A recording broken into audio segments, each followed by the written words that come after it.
What's up guys, this is Ronnie. Welcome back to tutorial 103, and today we'll going to start one new topic, and that is going to be definitely on Neo4j and Python Flask. So I got so many requests that I should start integrating or start showing some tutorial on REST API using Python Flask, because in the last tutorial I did one tutorial on GraphQL API. So after that I got so many requests, so most of them are actually started their journey with Python or Neo4j or Flask. So that is why I thought of creating this tutorial, because when I did GraphQL, then definitely I should do some basic or fundamental tutorial on REST API as well. So I just thought this is the right time, and today's weekend I got some time, so I thought of uploading this video. So again, this is going to be a very simple thing. I'll be going to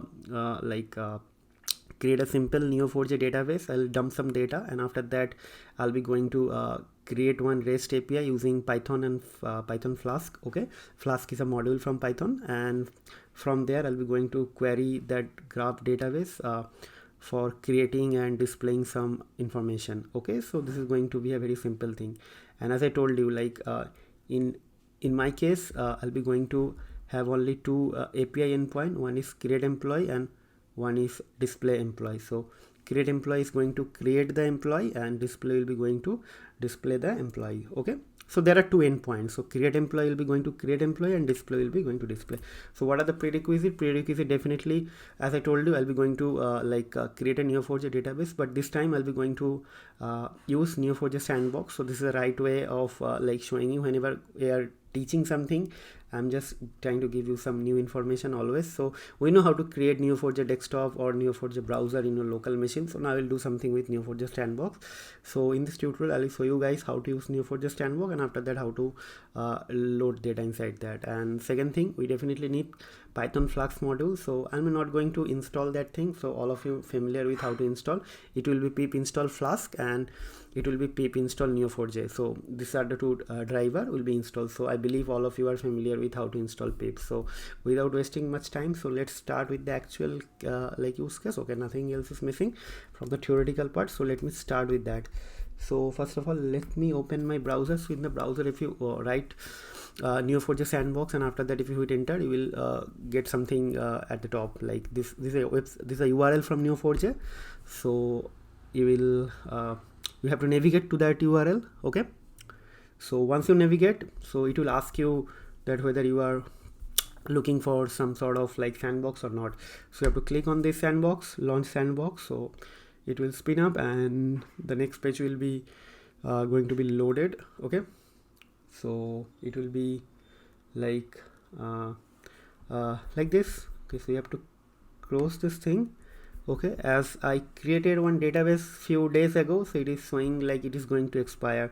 So what I'll do, I'll just going to create a new project. Okay, so again let me just I want my own data. So let me just, is there any blank database is there or not? No, it is not a blank database available. So just hold on. What I'll do, I'll just try to terminate this database. I'll be going to load one new. Okay, let's wait. Okay, it's done. So let me go back here, because I already have some database, so the flow or a rhythm will be disturbed. So I just deleted something, and I'll start from the beginning. So after coming to this page, you have to click there, and it will load up the page again. Okay, and that time it will ask you what type of database. So I'll choose my own data, and that will be a blank database. Okay, I'll select, and I have to select only launch project. Okay, so it will now see, it will now firing the Docker container. So my database will be containerized, and I'll be getting one URL from the Docker container. Okay, so that's it. You have to wait for some time.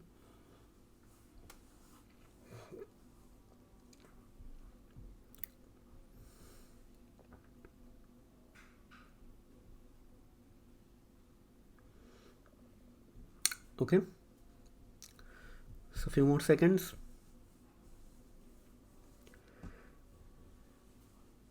That's it. So our database is ready. We'll see it now. So if I click here, so I'll get connection details. So what I'll do, I will keep this thing for the future use. So for the time being, let me open this HTTP protocol, or maybe I can use it with Neo4j browser. Okay, so this is getting loaded from here. Okay, so just hold on. So this is being loaded, if you see.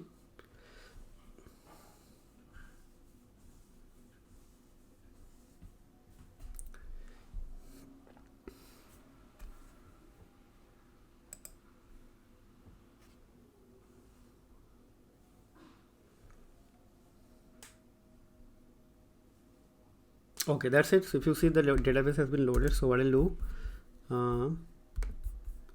we can match in return, and just to check whether I have anything or not. So see, nothing is there. So my database is blank completely. So now I'll take a note of the user ID and password so that I can use it. So these are the connection details. User ID is Neo4j, password is this one. So what I'll do, I'll just go to my Visual Studio. So I just create a project folder, Neo4j with Flask. So here I'll be going to put our Python file or credential or whatever is required. So first of all, let me create one credential file. So it will be crede.txt. So crede.txt, and inside that I'll be going to use my user ID and password. So first column will be my Neo4j username, second column will be my password, and for connecting to a Neo4j database using Python, we need three things. We need user ID, password, and the URI. URI means the bold protocol, the bold address with the protocol. So that will be this one. Okay, so let's write down this thing. So done.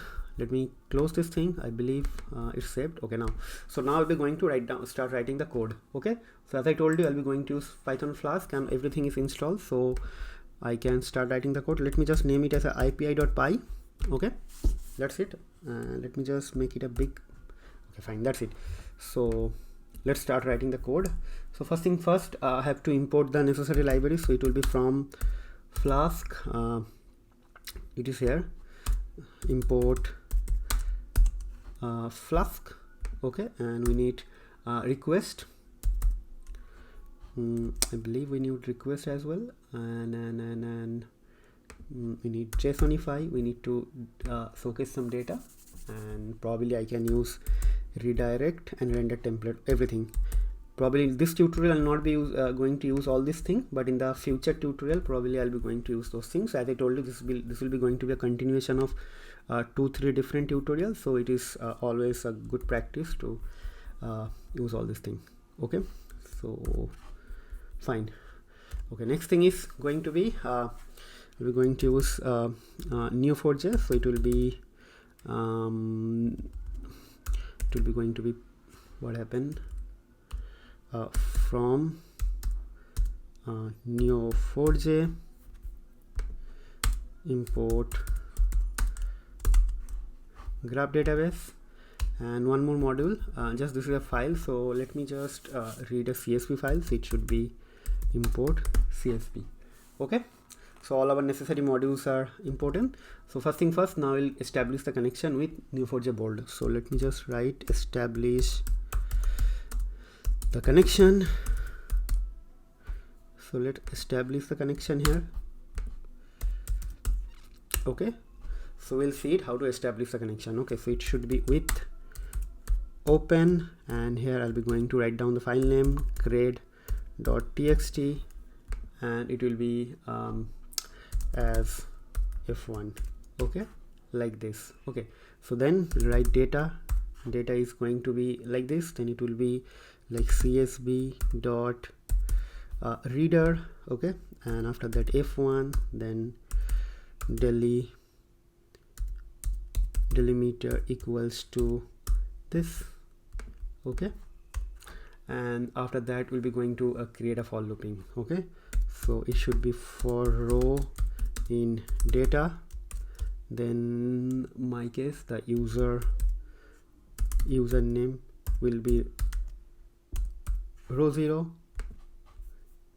Okay, password is going to be row 1, and URI is going to be row 2, and after that we'll try to print everything over here. So let me just print and check whether I'm able to read it from there or not. So it should be username, password, URI. Okay, so that's it. So let's execute this file. So let me just integrate a terminal. So let me just write Python 3 and it should be api.py. So let's run this thing. See, I got everything from this CSV file. So in my file, these are the things, and I got the same thing, like this is user ID, this is password, and this is bold. So everything is fine, working as expected. Okay, so now let's start writing the this connection part with the bold. Okay, so for that thing, it will be something like that: driver equals to graph database dot driver. Okay, and after that it should be URI equals to URI, and after that auth is going to be user name and password. So this is how we establish the connection in Neo4j. So this is a graph database, this is a URI is going to be this URI, and auth is username, password. So it is established, and after that we can create the session object. Okay, so it should be driver dot session. Right, our job is done. Like Neo4j connection has been established. Just to re-verify everything, let's execute this thing. Okay, so we haven't got any error, so it means everything is working as expected and fine. Everything is fine. So now next part is that we'll start writing the Flask part. So I'll just name it as a API. Okay, so API is going to be Flask. Okay, and after that it is going to be underscore underscore name. Okay, like this. Okay, and then we'll create a route using this decorator Python. So API dot so you have to use this something called route. Okay, so ROUTE route, and how the route will like work, we'll see it here. Okay, so let's write create. Okay, so let's keep it for the timing like this way, and after some time we'll change it. Okay, so it should be methods, and in our case it will be get. Okay, and it will be post. Okay, like this. So our route using decorator, Python decorator has been completed. So now we'll write down the method which is going to be called for this decorator. So it should be create maybe node. Okay, employee node, whatever you can write, and in the create node we'll be going to pass two things. So one is the employee name and one is going to be the ID. Okay, right, and after that we can go and something like this. Okay, so we'll write down the query now. Okay, so query is going to be like this. Okay, so we have name and we have ID, and that name and ID will be coming from the API endpoints. Okay, so let's write create something like this. Let me write create n and employee, and name of the employee is going to be $name. Okay, and ID of the employee will be $ID. That's it. Okay, so that this is a parameterized query. We'll see it now. Okay, how this will work. Okay, so after doing this thing, we can write something like map is going to be like name is going to be this name. Okay, and then this ID is going to be this ID. That's it. So you understand what I'm actually trying to like do over here. So name is name, employee ID is ID, and now we'll try to execute the query. Okay, so it should be a try catch block, and there actually we'll be going to execute the query. Okay, so we should write session dot run So our query q1 and this map will be passed. Okay, that's it. So if we got this thing, so we'll execute this query and we'll return something. Okay, so what will be the return? And in the return we'll be going to write one f string as well. So it will be like employee node is created with employee name and ID is ID. That's it. It means with the employee name equals to this and ID equals to this. So means this name is actually coming from this thing. So now I have to somehow manage this API endpoints URL. So we'll see it now. What happened? So now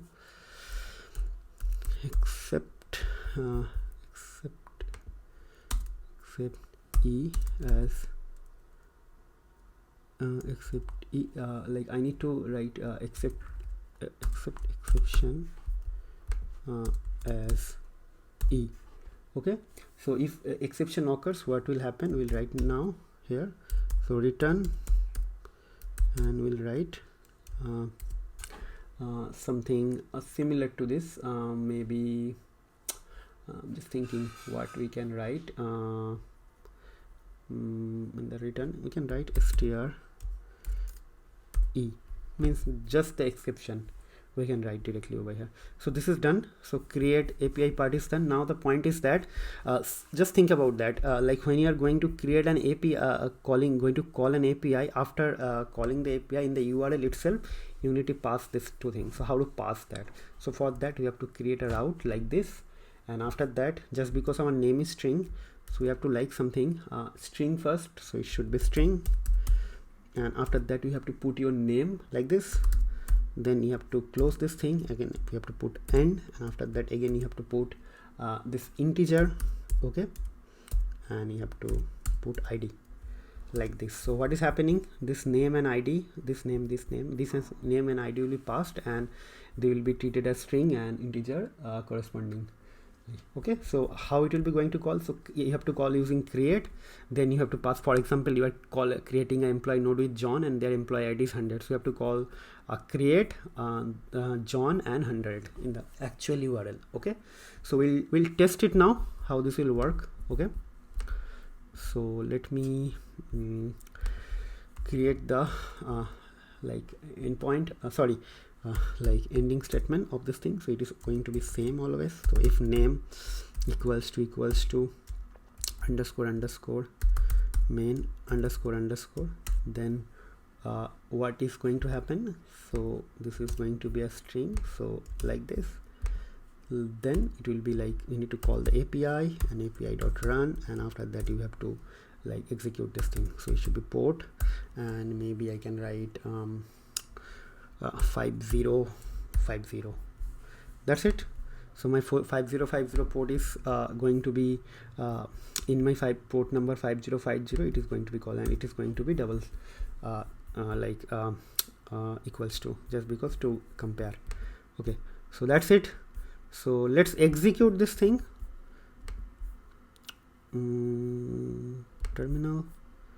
So hopefully, okay, if you see, my terminal has been started. So like this. Okay, so let me like this thing. So this will hit an error. If I execute this thing, it will throw an error. Okay, because here I have no endpoint created.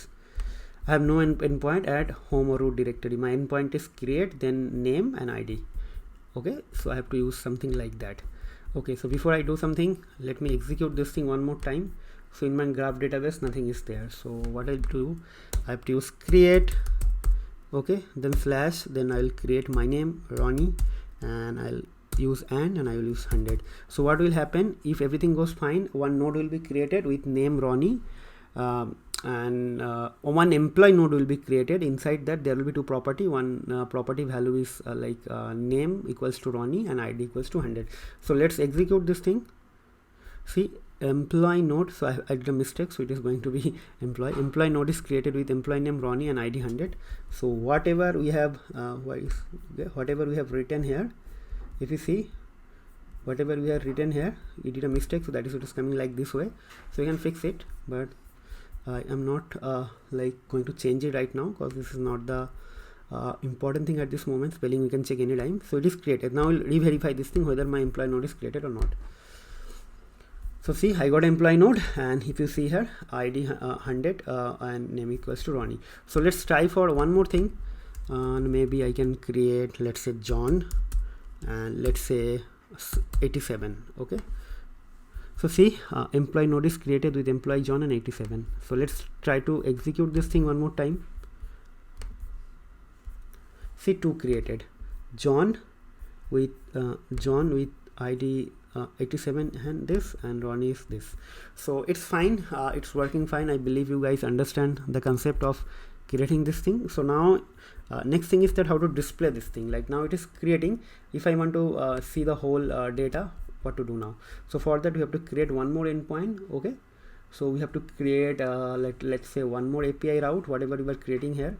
So for that, let me just create one more route. So API route is kind of going to work like means that whenever we are going to call this URL, it will be going to call this decorated function over here. So that is why it is with @ that is known as a decorator in Python. Okay, so next thing it will be API dot route.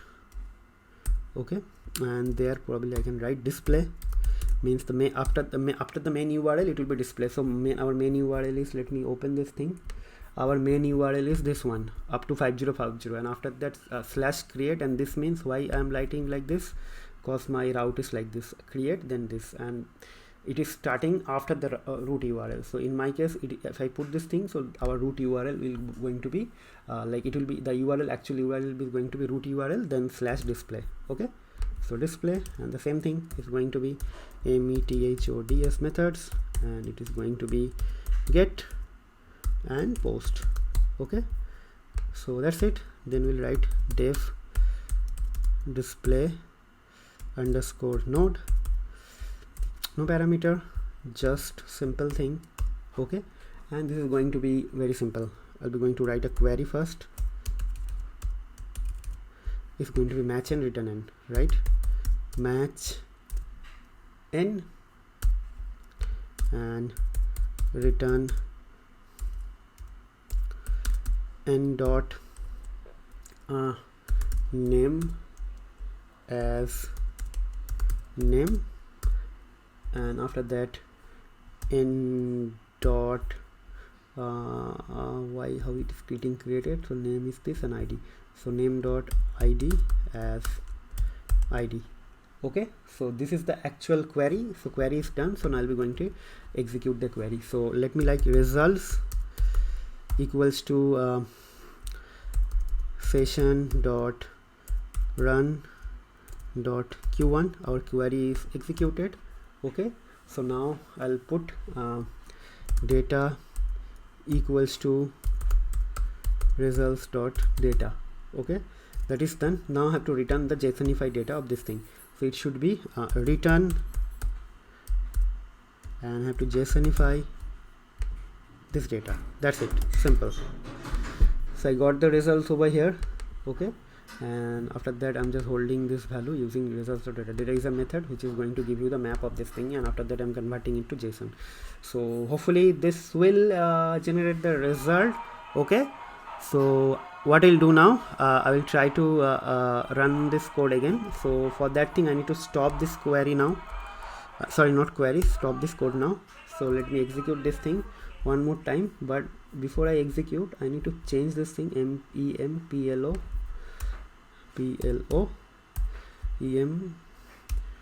employee node is created. Okay, fine, that's it. So now let's execute this thing. Okay, everything is fine. Okay, so let's test the endpoint first. Okay, So our first where is our endpoint, where is our URL? That is the important thing. Yes, this is the URL. So let me check first what are the things are still there.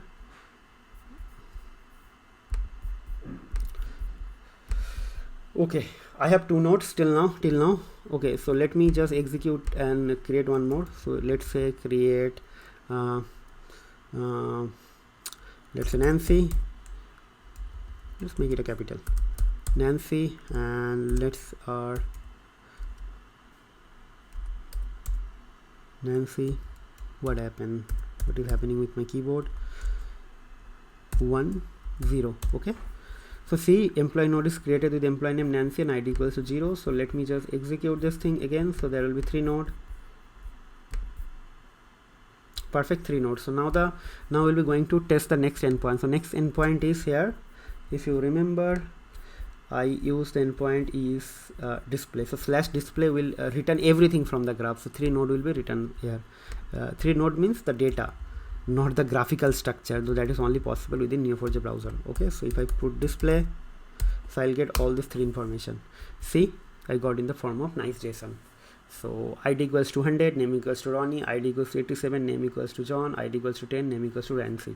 So what we can do, we can create, okay, and after that let's say Bob and 56. So Bob 66 created. So if you just refresh this thing, one more will be added. See, so this is very powerful, and I believe you guys understand this thing. So in the next tutorial, what we'll do, we'll create a web front end or web UI. We'll be going to have one button and one text or form field, and inside the form I'll be going to put this name and ID value, and after that I will hit enter. So that web front is going to call this API, like this API, to create this thing, and in that web front end another like a button will be there, that is for the displaying the data. Again, if you hit that enter button, this is going to call this API endpoint and it will get the data. So what will be going to happen in that tutorial, we'll be going to use Neo4j, and we'll be going to use Flask API, okay, just to establish the API endpoints, and after that we'll be going to create a web UI, and web UI is internally going to call that API. Okay, so web front end will be there will be API. For API part, I don't have to do anything because API is already built. So I'll be going to create a web front end with text, like some text field or some form field, and 2 or 3 buttons. So one button is going to create the data, and one button will be going to display the data. So this is a very simple thing, but again, if you know this thing, you can do whatever thing you want to do for your like project, for your client, or for your freelance, or for your learning perspective. So now we're actually going into a detail of actual integration using Neo4j. In the last tutorial, we have seen how to integrate with GraphQL, and in this tutorial we're going to see how to integrate using Flask API or API endpoints or any web front end, how to work. Okay, so that's it, guys. I believe you guys will like this tutorial, as I told you. So hopefully I'll be going to upload more videos over the weekends, because today and tomorrow is kind of weekend for me, and I have not much task available right now at this moment, because again, this year end, Christmas vacations are going to start. So probably you guys will get more videos. Okay, but I'll highly recommend you guys to get me some sort of feedback, good or bad, doesn't matter, but just try to put some feedback, whether it is actually helping you or giving you some sort of benefit, or not at all you are getting any benefit for the tutorial. If something is missing, you can also tell me, I try to include. So till now you understand, like whatever is like requested to me, I generally try to create all this tutorial and videos. So this was also kind of a request for many many of our viewers, our students, so that is why I just created this thing. So if you have something in your mind, you can just write me. I'll try to incorporate all this thing. Maybe it will take some time, but definitely for sure I'll try to upload. Okay, and last thing, try to do some sort of coding, try to practice, write your own code by your own. Don't try to like always rely on something else. Like, yes, it is always good to do some sort of Google or Stack Overflow, but ultimately writing or the code writing has to be done by yourself. just take the reference from something, but after that understand the logic and try to implement using a different or various other use cases. But you have to write your own code. If you do not write your own code, you will not be able to clear your concept. You will not be able to get like confidence, courage, or also you will not be able to develop the motivation, because the motivation actually drives you to learn more, and it will create some sort of hunger within yourself to learn new things. And the last thing is that if you do practice, you will become like from beginner to advanced to expert. And if you don't do your coding by your own, you will eventually forget everything. So that is why don't just rely on my videos. After watching my videos, try to analyze, try to visualize internally within your mind, and after that practice. And if you come up with some complex use case, try to tackle those things, try to solve those problems. Even if you're not able to do it, you can send me. As I told you, like use cases are always welcome. Okay, so that's it guys, enough of talking. We'll see you in the next video. Till then, take care, goodbye, and have a nice day.